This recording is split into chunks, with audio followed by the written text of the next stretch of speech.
గౌరవ కలెక్టర్ గారి అధ్యక్షతన విజయనగరం డిడిఆర్సీ మీటింగ్ ఈరోజు నిర్వహించడం జరిగింది. గౌరవ ముఖ్యమంత్రి గారి ఆదేశాల మేరకు ఇప్పటివరకు 3 monthsకి ఒకసారి డిడిఆర్సీ మీటింగ్ ఏర్పాటు చేసుకున్నాం. కానీ నెక్స్ట్ టైం నుంచి 2 monthsకి ఒకసారి డిడిఆర్సీ మీటింగ్ అనేది ఏర్పాటు చేసుకోవాలని గౌరవ ముఖ్యమంత్రి గారు ఆదేశాలు ఇవ్వడం జరిగింది. దానిలో భాగంగా ఈరోజు జరిగిన డిడిఆర్సీ మీటింగ్లో ఆల్మోస్ట్ విజయనగరంకి సంబంధించిన మేజర్ డిపార్ట్మెంట్స్కి సంబంధించిన ఇష్యూస్, అదేవిధంగా ఏదైతే మేము మొట్టమొదటి నుంచి మాట్లాడుకుంటున్నాం అంటే ఏదో మేము మీటింగ్కి వచ్చాము, ప్రజెంటేషన్ చూసేసాము, ఏదో 4 క్వశ్చన్స్ అడిగేసాము, వెళ్ళిపోయాము అన్నది కాకుండా ఒక అకౌంటబిలిటీ అన్నది అఫీషియల్స్కి ఉండాలి, అట్ ద సేమ్ టైం ఒక రెస్పాన్సిబిలిటీ అన్నది పొలిటీషియన్స్కి ఉండాలి అన్న, ప్రజాప్రతినిధులకు ఉండాలన్న దృక్పథంతోనే యాక్షన్ టేకెన్ రిపోర్ట్ మీద ముందు రివ్యూ చేసి తర్వాత ఎజెండాలోకి వెళ్ళే పరిస్థితిని కూడా తీసుకొచ్చుకున్నాం. ఇప్పుడు యాక్షన్ టేకెన్ రిపోర్ట్ని కూడా ముందు పరిశీలించి దాన్ని కూడా ఒక 3 days బిఫోరే కలెక్టరేట్ నుంచి ప్రతి ప్రజాప్రతినిధికి కూడా అందజేయడం జరిగింది. వాళ్ళు సంతృప్తికరంగా ఉంటే ఓకే, ఒకవేళ వాళ్ళకి ఏదైనా డౌట్లు ఉన్నా కూడా ఇక్కడికి వచ్చిన తర్వాత కొన్ని ఇష్యూస్ మీద కూడా ప్రజాప్రతినిధులు దాని మీద క్వశ్చన్ చేయడం జరిగింది. దానికి కూడా కలెక్టర్ గారి దగ్గర నుంచి కూడా సానుకూలమైన స్పందన కూడా కనిపించింది. దానిలో భాగంగానే ఈరోజు తోటపల్లి రిజర్వాయర్ గురించి కూడా మనం ప్రాజెక్టు గురించి కూడా పెండింగ్ ఇష్యూస్ చాలా ఉన్నాయి. R&R ప్యాకేజ్ సంబంధించిన ఇష్యూస్ కానీ, కొన్ని ప్రాజెక్టు పనులు పెండింగ్ ఇష్యూస్ కానీ, ఏదైతే లాస్ట్ డిఆర్సీలో మనం మాట్లాడుకుంటున్నట్టుగా తోటపల్లి ప్రాజెక్ట్ నుంచి వాటర్ రావడానికి ఏదైతే ఆ పూడికలు తీసివేతకి కూడా కొంచెం మనం ఇబ్బంది పడుతున్నామని లాస్ట్ టైం చెప్పినప్పుడు దానికి సంబంధించి సుమారుగా 32 కోట్లు కూడా మనకి శాంక్షన్ చేయడం, మనకి ఎస్టిమేషన్ చేసి పంపించడం జరిగింది. వీటన్నిటి మీద కూడా అంటే ఇప్పుడు మనకి తారకరామ ప్రాజెక్ట్ ఒకటి, మనకి తోటపల్లి ప్రాజెక్ట్ ఒకటి, ఇవన్నీ ఎక్కువగా ఉండటం వల్ల ఇరిగేషన్కి సంబంధించి ఒక సెపరేట్గా ఒక 10 రోజుల్లోనే ఒక రివ్యూ ఏర్పాటు చేసుకొని ఒక ఇరిగేషన్ మీద ఒక సంపూర్ణమైన అవగాహనకి తీసుకురావడానికి మేము ప్రయత్నం చేస్తున్నాం. ఎందుకంటే ఈరోజు వ్యవసాయ ఆధారిత జిల్లా ఇది. ప్రతిసారి కూడా మనం వెనుకబడిన జిల్లా అని చెప్పి అనిపించుకుంటున్నాం. కానీ నేను లాస్ట్ టైం కూడా చెప్పాను, వెనుకబడిన జిల్లా కాస్త ఈరోజు ఇండస్ట్రియల్ పరంగా కానీ, వ్యవసాయ పరంగా కానీ అన్ని రంగాల్లోని కూడా ముందుకెళ్లాలనే ఉద్దేశంతో జిల్లా యంత్రాంగం, ప్రజాప్రతినిధులు కోఆర్డినేషన్తో మంచి వాతావరణంలో ముందుకెళ్తున్నాం. దాన్ని బేస్ చేసుకొని ఇరిగేషన్ మీద ప్రత్యేకమైన దృష్టి పెట్టి నెక్స్ట్ రబీకి కానీ తర్వాత ఖరీఫ్కి కానీ ఇబ్బంది లేకుండా చూసుకునే బాధ్యత తీసుకుంటున్నాం. అగ్రికల్చర్కి సంబంధించి కూడా సేంద్రీయ వ్యవసాయాన్ని ఏ రకంగా ముందుకు తీసుకెళ్లాలనే ఉద్దేశంతో గౌరవ ముఖ్యమంత్రి గారి ఆదేశాల మేరకు ఇంతకుముందు ఆహార భద్రత కాస్త ఈరోజు ఆరోగ్య భద్రత కింద టర్నప్ అయ్యి ప్రతి ఒక్కరు కూడా ఆరోగ్యంగా ఉండాలనే ఉద్దేశంతో సేంద్రీయ వ్యవసాయాన్ని కూడా పెద్ద మొత్తంలోని మనం ముందుకు తీసుకెళ్లాలని గౌరవ ముఖ్యమంత్రి గారి ఆదేశాల మేరకు మేము ముందుకు తీసుకెళ్తున్నాం. మొన్న అన్నదాత సుఖీభావకి 2వ విడత మనం డబ్బులు రైతుల ఖాతాలో పడిన తర్వాత ఒక 1 week ప్రోగ్రామ్ చేసినప్పుడే మీకు అందరికీ అర్థం అవ్వాలి గౌరవ ముఖ్యమంత్రి గారు వ్యవసాయ రంగం మీద ఎంతవరకు దృష్టి పెట్టారన్న సంగతి మీకు కూడా అర్థం అవ్వాలి. అదే కాకుండా నిన్న కూడా దీనికి అవుట్పుట్ ఏమొచ్చింది అంటే ఈ రకంగా వ్యవసాయ రంగంలో కొంచెం నిష్ణాతులైన వాళ్ళ దగ్గర నుంచి కొన్ని సూచనలు తీసుకొని వీటన్నిటినీ కూడా రైతులందరికీ కూడా అందజేయాలనే ఉద్దేశంతో గౌరవ ముఖ్యమంత్రి గారు సాక్షాత్తు 2 సార్లు ఈ కార్యక్రమంలోని ఆయనే స్వయంగా పాల్గొనడం అనేది కూడా జరిగింది, మీ అందరికీ కూడా తెలుసు. దానిలో అదే విధంగా ఈరోజు విజయనగరం జిల్లాలోని కూడా ఆ రకంగా తీసుకెళ్ళడానికే ముందుకు తీసుకెళ్ళడం జరిగింది.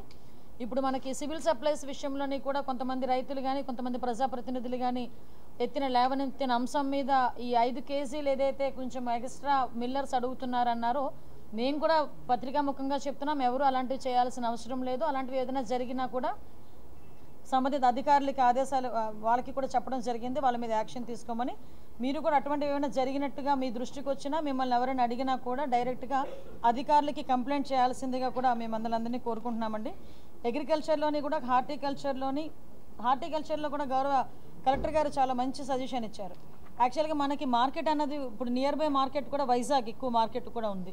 సో ఇక్కడ హార్టికల్చర్ చేసిన తర్వాత కూడా ప్రతి మండలంలోని కూడా టార్గెటెడ్ ఎకరాలని పట్టుకొని హార్టికల్చర్ డెవలప్ చేసి ప్రతి ఒక్కరికి కూడా ఇంకొంచెం మనం ఎకనామికల్లీ వాళ్ళని కూడా స్ట్రెంథెన్ చేయాలి అన్న ఉద్దేశంతోనే ఈరోజు హార్టికల్చర్ని కూడా పెద్ద ఎత్తున మనం ముందుకు తీసుకెళ్ళడానికి ఈరోజు డిఆర్సీ మీటింగ్లో మనకి ఒక ప్రతిపాదన అయితే జరిగిందండి. దాన్ని కూడా ఈరోజు మనం చేస్తున్నాం.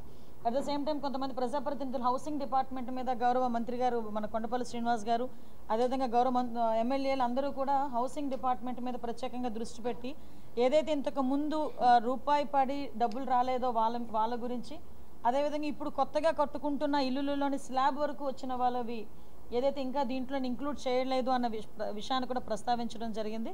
ఇవన్నీ కూడా గౌరవ ముఖ్యమంత్రి గారి దృష్టికి, గౌరవ హౌసింగ్ మినిస్టర్ గారి దృష్టికి కూడా తీసుకెళ్లి ఇమీడియట్గా దానికి పరిష్కారం చూపించే దిశగా ముందుకెళ్తున్నామని మీ అందరికీ కూడా తెలియజేసుకుంటూ, అతి ముఖ్యంగా హౌసింగ్ విషయంలో ప్రజలెవరూ కూడా ఇబ్బందులు పడాల్సిన అవసరం లేదు. ఏదైతే గౌరవ ముఖ్యమంత్రి గారు ఎలక్షన్ ముందు మేము చెప్పున్నామో ప్రతి ఒక్కరికి కూడా రూరల్ ఏరియాలో ఉన్న వాళ్ళకి 3 సెంట్ల స్థలము, అదేవిధంగా అర్బన్ ఏరియాలో ఉన్న వాళ్ళకి 2 సెంట్ల స్థలాన్ని ఇవ్వటానికి ఇప్పటికే రెవెన్యూ డిపార్ట్మెంట్ వాళ్ళు కూడా వాళ్ళు సర్వే చేసుకోవడం జరిగింది. వాటికి సంబంధించి సైట్స్ కూడా వాళ్ళు ఐడెంటిఫై చేసుకోవడం జరిగింది. గవర్నమెంట్ నుంచి మనకి ఆర్డర్స్ వచ్చిన వెంటనే దీన్ని బేస్ చేసుకొని వాళ్ళందరికీ కూడా హౌస్ సైట్లు ఇచ్చిన తర్వాత కంపల్సరీగా వితిన్ 1.5 year 2 yearsలో హౌసెస్ కూడా కట్టించే బాధ్యతను కూడా గవర్నమెంట్ తీసుకుంటుంది. దీనికి కూడా ప్రజలందరికీ కూడా ఈ విషయాన్ని కూడా మేము తెలియజేసుకుంటున్నామండి. ఇంకా చాలామంది మన డిపార్ట్మెంట్ వాళ్ళు కూడా ఈ పొల్యూషన్ గురించి గౌరవ నెల్లిమర్ల ఎమ్మెల్యే గారు కొంత విషయాన్ని లేవనెత్తారు. కొన్ని దివీస్ ల్యాబొరేటరీస్ కానీ రెడ్డీస్ ల్యాబొరేటరీస్ దగ్గర కొంత జరుగుతున్న ఈ క్వారీస్ దగ్గర జరుగుతున్న పొల్యూషన్ గురించి దాని మీద, అదేవిధంగా గౌరవ అతిథి గారు హాస్పిటల్ గురించి, ఎందుకంటే లాస్ట్ టైం కూడా నేను వచ్చినప్పుడు ఇక్కడ ఏదైతే జిల్లా హాస్పిటల్ ఉందో ఆ హాస్పిటల్కి సంబంధించి కొంత లీకేజెస్ ఉన్నాయి, ఐసీయూలో కూడా లీకేజెస్ ఉన్నాయి. వీటన్నిటిని కూడా ఇమీడియట్గా రిపేర్ చేయాలి అని చెప్పడం జరిగింది.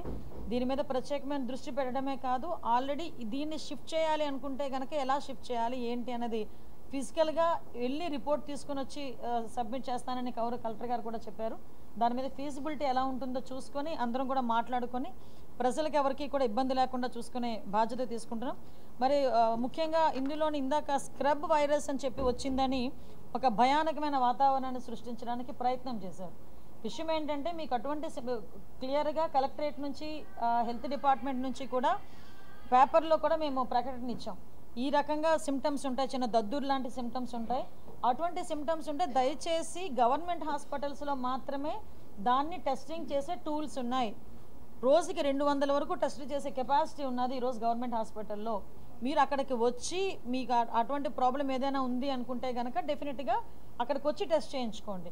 అంతేగాని ప్రైవేట్ హాస్పిటల్స్ వాళ్ళ దగ్గర డిక్లేర్ చేయడానికి వాళ్ళ దగ్గరికి ఎటువంటి అథారిటీ లేదు.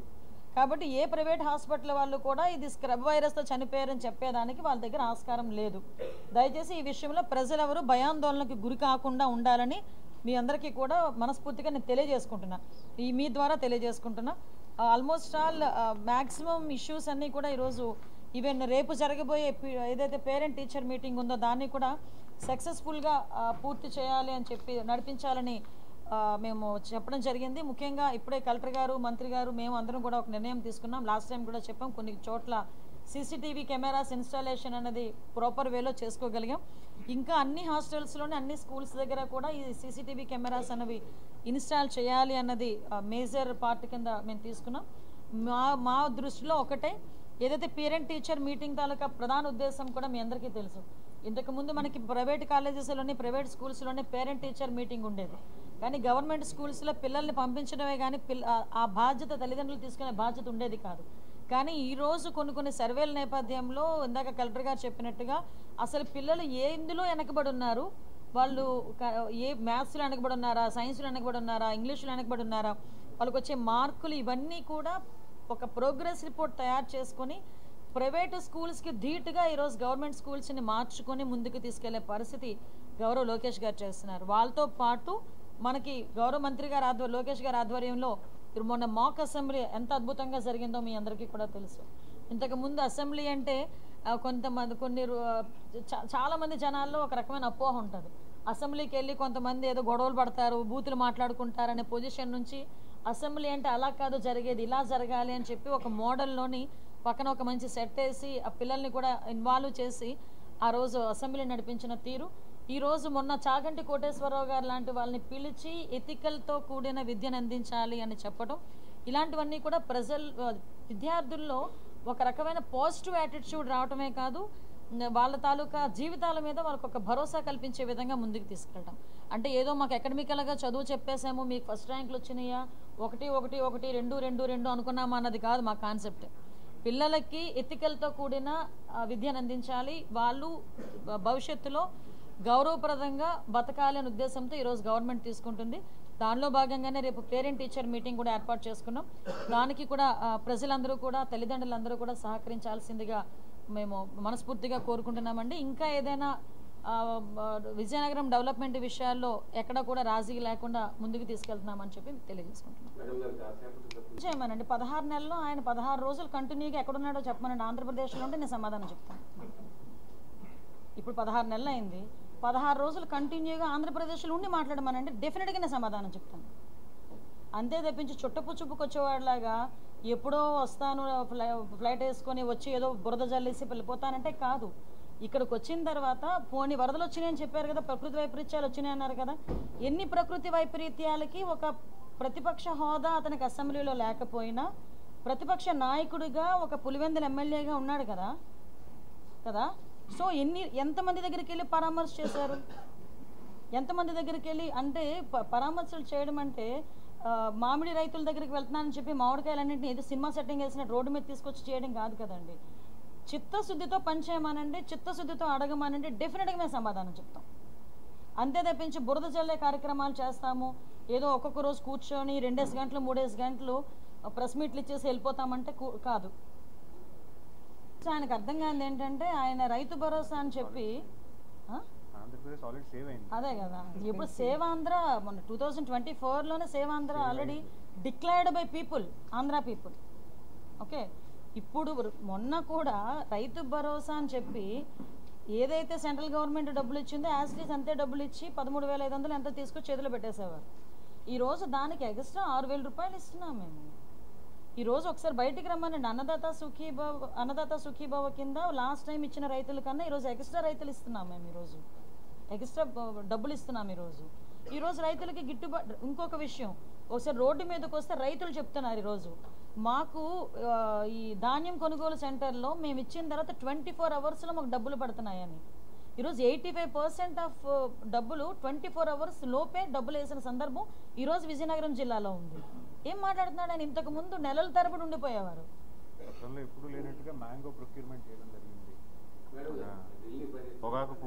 ఢిల్లీ మోంతా తుఫానుకి సంబంధించి రిపోర్ట్ గౌరవ మంత్రి గారు హెచ్ఎం గారికి, అమిత్ షా గారికి, అదేవిధంగా మన వ్యవసాయ శాఖ మంత్రి గారికి కూడా ఇవ్వటం జరిగింది.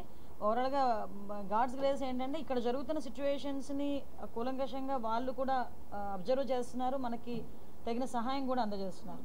ఈరోజు మోంతా తుఫానే కాదండి, ఏ తుఫాన్ వచ్చినా కూడా ప్రాపర్ వేలో ఎదుర్కోవటానికి ఈరోజు రాష్ట్ర government disaster management with coordination with RTGS ఈరోజు మేము రెడీగా ఉన్నాం. ఎందుకంటే ఏదో మేము వచ్చి ఆపేస్తామని చెప్పి నేషనల్ కెలాబిలిటీస్ని ఎవరు కూడా ఆపలేరు. కానీ మనం ఆస్తి నష్టాన్ని మినిమైజ్ చేయొచ్చు, ప్రాణ నష్టాన్ని మినిమైజ్ చేయడానికి అలర్ట్ ఇవ్వచ్చు. ఫర్ ఎగ్జాంపుల్ ఇప్పుడు మీరు అందరూ ఉన్నారు కాబట్టి చెప్తున్నా, ఆర్టీజీఎస్ అదేవిధంగా డిజాస్టర్ మేనేజ్మెంట్ కొలాబరేషన్తో ఎలా పనిచేస్తామంటే, ఫర్ ఎగ్జాంపుల్ ఏదైనా తుఫాన్ ఉంది, ఈ తుఫాను ఏ టైం నుంచి ఏ టైం వరకు ఎంత స్పీడ్లో వస్తుంది, ఏ టైంలో ల్యాండ్ ఫాల్ అవుతుంది, ల్యాండ్ ఫాల్ అయితే కనుక ఎంత ఏరియా పారామీటర్స్లో ఉన్న ఏరియా డ్యామేజ్ అవుతుంది, ఎంత క్రాప్ డ్యామేజ్ అవుతుంది, దీనికి సంబంధించి ఆ పరిధిలో ఎన్ని సెక్రటేరియట్స్ ఉన్నాయి. ఇప్పుడు వీళ్ళకి కలెక్టర్ గారు వాళ్ళకి కూడా వచ్చే ఇన్ఫర్మేషన్ వీళ్ళకి మీరు పలానా విలేజ్ అని చెప్పట్లే, పలానా సెక్రటేరియట్స్ పరిధిలో అని చెప్తున్నారు. ఫర్ ఎగ్జాంపుల్ ఈ 4,000 సెక్రటేరియట్స్ పరిధిలో ఈ రకంగా మనకి ముంపు ప్రాంతాలు ఉండొచ్చు. వీళ్ళ దగ్గర ఒక టోల్ ఫ్రీ నెంబర్తో పాటు ఒక కంప్లీట్గా విత్ కరెంట్ 24/7 కరెంట్ ఉండేటట్టుగా అక్కడ ఒక సిస్టమ్ రెడీ చేసుకుంటున్నాం. దానికి సంబంధించి లైన్ డిపార్ట్మెంట్స్ వాళ్ళందరినీ కూడా అలర్ట్గా ఉంచుతున్నాం. అంటే ప్రాణ నష్టాన్ని మ్యాక్సిమం మినిమైజ్ చేస్తున్నాం, ఆఖరికి అలర్ట్స్ ఇస్తున్నాం. మీరు లాస్ట్ మోంతా తుఫాన్లో చనిపోయిన 2-3 కూడా ఈ ఒక పక్క నుంచి అలర్ట్ అందుకొని కూడా ఇగ్నోర్ చేసి బయటికి వెళ్ళిన వాళ్ళు చనిపోయే పరిస్థితి కూడా కనిపిస్తూ ఉంది. ఎందుకు ఈ మాట చెప్తున్నానంటే, దయచేసి గవర్నమెంట్ ఏదైతే అలర్ట్ ఇస్తుందో ఆ అలర్ట్ని పరిగణలోకి తీసుకోండి ఇటువంటి విపత్కరమైన పరిస్థితుల్లో అని చెప్తున్నాం. లాస్ట్ బోట్కి సంబంధించి బోట్ ఎవరు సముద్ర బోర్డుకు వెళ్ళొద్దు అంటే బోట్ ఎక్కడో ఇబ్బందిలో ఉందని అతను వెళ్ళాడు, ఈలోపు చనిపోవడం జరిగింది. సో 1 or 2 సిచ్యువేషన్స్ అలా జరుగుతున్నాయి. ఈరోజు ఇప్పుడు మనకి కోస్టల్ ఏరియా ఎక్కువ కాబట్టి ఆటోమేటిక్గా మనకి తుఫాను ప్రభావిత ప్రాంతాలు ఎక్కువగా ఉంటాయి. దీన్ని ప్రాపర్ వేలో ఎదుర్కోవడానికి ఈరోజు ఆర్టీజీఎస్ కూడా కొలాబరేట్ చేసుకున్నాం. దీనికి సంబంధించి కొంచెం మనకి సపోర్ట్ చేయమని గౌరవ హెచ్ఎం గారిని కూడా అడగడం జరిగింది. సార్ కూడా చాలా సానుకూలంగా స్పందించడం జరిగింది. మన ఆంధ్రప్రదేశ్కి సంబంధించి సెంట్రల్ గవర్నమెంట్ నుంచి పూర్తి స్థాయిలో సహకారం అందిస్తున్నాం. నేను ఇలా మాట్లాడుతున్నాను, దయచేసి నన్ను తప్పుగా అర్థం చేసుకోకండి. ఒక గురజాడ అప్పారావు గారి ఇల్లు అంటే దానికి ఒక పవిత్రత ఉంటుంది. ఆ పవిత్రతను కూడా భంగపరిచేటట్టుగా చుట్టుపక్కల ప్రజలు ఎవరైతే ఉన్నారో, ప్రజలు ఇన్ ద సెన్స్ ఎవరైతే అసాంఘిక కార్యకలాపాలు చేస్తున్నారో అలాంటి వాళ్ళని ప్రభుత్వ పరంగా మేము తీసుకోవాల్సిన రక్షణ చర్యలు మేము తీసుకుంటాం. నేను దయచేసి ఏమంటానంటే కొంచెం సామాజిక స్పృహ కలిగిన వాళ్ళు కూడా దీని మీద కొంచెం దృష్టి పెట్టి ఇలాంటి అసాంఘిక కార్యక్రమాలు జరగకుండా చూసుకునే బాధ్యత కూడా మనం కూడా తీసుకోవాలి. నేను అది కోరుకుంటున్నాను. ఎందుకంటే ప్రతిదీ పోలీసో ప్రతిదీ రెవెన్యూ చేయాలంటే అవ్వదు ఈ రోజుల్లో. నేను అందుకే చాలా సందర్భాల్లో ఈ మాట చెప్తున్నా. కొంతమంది ఈ మాటని కొంచెం వక్రంగా కూడా తీసుకున్నారు, కానీ నాకు ఐ డోంట్ కేర్. బట్ నేనేమంటానంటే సామాజిక స్పృహ అన్నది ప్రతి ఒక్క మనిషిలోనూ ఉండాలని నేను కోరుకుంటున్నాను. మన ఇల్లు ఒకటే కాదు సేఫ్గా ఉండాల్సింది, మన సొసైటీ కూడా సేఫ్గా ఉండాలి. దీనికి ప్రతి ఒక్కరు ముందుకు రావాలని కోరుకుంటున్నాను. ఒక అకౌంటబిలిటీ ఉండేది కాదు. మేము ఇప్పుడు దాన్ని ఏం చేసామంటే అకౌంటబిలిటీకి టర్న్అప్ చేయగలిగాము. ఇప్పుడు రెగ్యులర్గా గౌరవ కలెక్టర్ గారు కూడా మానిటరింగ్ అనేది చేస్తున్నారు, అధికారులు మానిటరింగ్ చేస్తున్నారు, మేము ప్రజాప్రతినిధులు మానిటర్ చేస్తున్నాం. ఈ వ్యవస్థ ఎప్పుడు కాదు, 2-3 రెవెన్యూ డిపార్ట్మెంట్ 2-3 సస్పెండ్ అయ్యారా ఈ మధ్యన? అయ్యారా? 2-3 అంటే ఉన్నారు మేము. ఇంత కాదండి, ఇంతకు ముందు ఎప్పుడైనా జరిగినాయా? ప్లీజ్ మార్పును కూడా మీరు కూడా ఆహ్వానించండి. దాని మీద ఆల్రెడీ నేను ఓపెన్ గా చెప్పాను.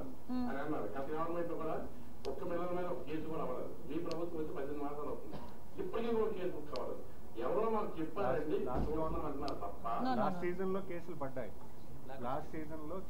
పడ్డాయి, బ్లాక్ లిస్ట్ పెట్టాము, టెంపరీగా పెట్టాము. అలాగే కొంతమందికి ఒక మిల్లు మీద అయితే క్రిమినల్ కేసు కూడా పెట్టాము.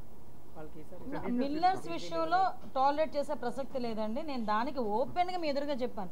5 కేజీల ఎక్స్ట్రా తీసుకురండి, 5 కేజీల ఇలా చేస్తాం, అలా అటువంటిది జరగడానికి వీల్లేదు. ఎందుకంటే ప్రతి రైతు ఒక గింజను కూడా కష్టపడి పెంచింది. అంత ఊరకనే వదులుకోవడానికి ఎవరు ముందుకు రారు, ఊరకనే వదులుకోమని కూడా మేము చెప్పకూడదు. కాబట్టి మిల్లర్స్ ఎవరైనా అటువంటి పరిస్థితుల్లో ఉంటే కనుక ఇమ్మీడియట్గా యాక్షన్ తీసుకుంటాం. వాళ్ళ మీద కనుక డిఎం సివిల్ సప్లైస్ యాక్షన్ తీసుకోకపోతే నేను ఆవిడ మీద తీసుకుంటానని చెప్పొచ్చాను ఈరోజు. ఓకే,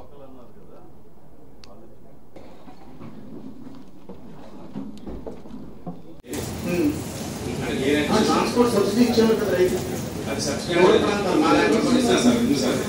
అది పాత కట్టారు సార్, పాత మార్చలేదు. అనౌన్స్మెంట్ ఇచ్చేసారు, వాళ్ళు వచ్చి రైతులకు వచ్చి బాగా ఎక్స్ప్రెస్ ఇచ్చారని చెప్పి వాళ్ళు వచ్చి చెప్తున్నారు. వాళ్ళు ఇచ్చారా లేదా, గతంలో ఎలా ఇచ్చారండి?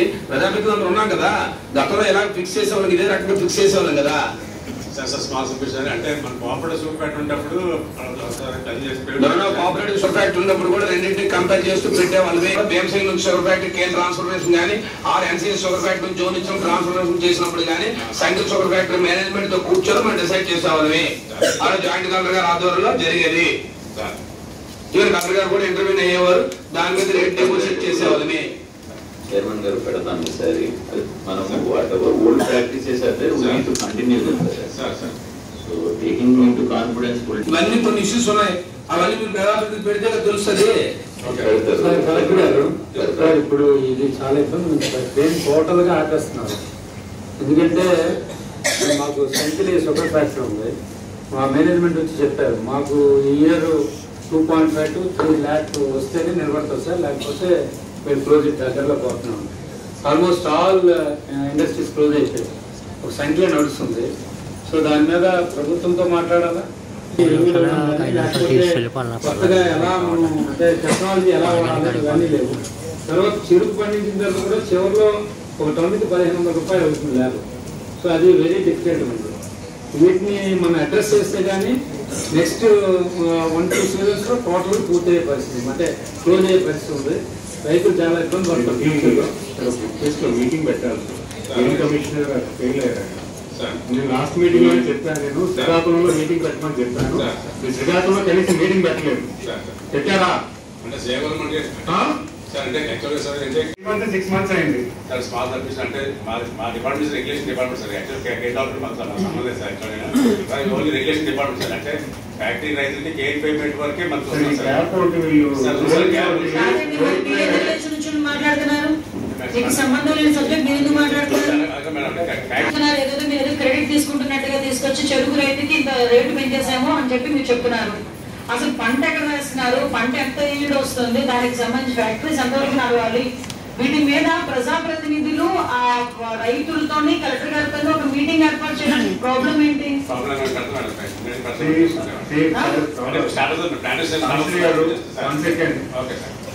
ఇండస్ట్రీ రన్ అవ్వాలంటే సఫిషియెంట్ క్వాంటిటీ ఉండాలి. క్వాంటిటీ ఉండాలంటే రైతులు మనం మోటివేట్ చేయాలి. దానికి మేము రెగ్యులేటరీ బాడీ మీరు అవుతే రెగ్యులేటరీ అవ్వచ్చు, కానీ దానికి కావాల్సిన వ్యవస్థను కూడా మేము కన్విన్స్ చేసుకుని వెళ్ళాలి.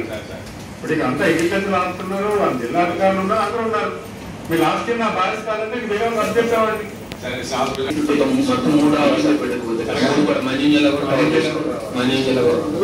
మనం ఇంటర్ఫేర్ అవ్వకపోతే చాలా ఇబ్బంది వస్తుంది సార్. చాలా షార్ట్ స్పాన్ లో. సో మినిస్టర్స్ మీరు ఎట్టి పరిస్థితుల్లో ఒకసారి అగ్రికల్చర్ మినిస్టర్ అయితే టోల్డ్ సంఖ్య వాళ్ళు వస్తారు సార్, దాన్ని ఎక్స్ప్లెయిన్ చేస్తారు. మిగతావి మనం ఈసారి గోవాడ సంవత్సరం ఎక్కడి నుంచి మనం ట్రాన్స్పోర్ట్ చేయాలి కూడా మనం చేయాలి. ఎందుకంటే ఈ సంవత్సరం గోవాడ వచ్చి క్లోజ్ అవుతుంది, గోవాడలో కూడా లేదు, ఆ ఏరియాలో కూడా ఉంది. ఆ ఏరియా నుంచి కూడా తీసుకొచ్చుకోవాలా. గవర్నమెంట్ ఇన్ఛార్జ్ మంత్రి గారు చెప్పండి వాళ్ళ ప్రాంతంలో కూడా ఉంది, ఒకవేళ అక్కడే అటు నుంచి వెళ్ళాలా అని. ఇందులో ఉన్నది ఒకటే ఒక ఫ్యాక్టరీ, కనీసం దాన్ని నిలబెట్టాలా. రైతులు ఎందుకు ముందు రావట్లేదు దానికి అనేక కారణాలు ఉన్నాయి. దానికి కావాల్సినవి వాళ్ళకి రైతులకు గిట్టుబాటు రాలేదనో లేకపోతే ఇబ్బంది పడుతున్నారు. సరే వాళ్ళు ఇప్పుడు మీరు చెప్పారు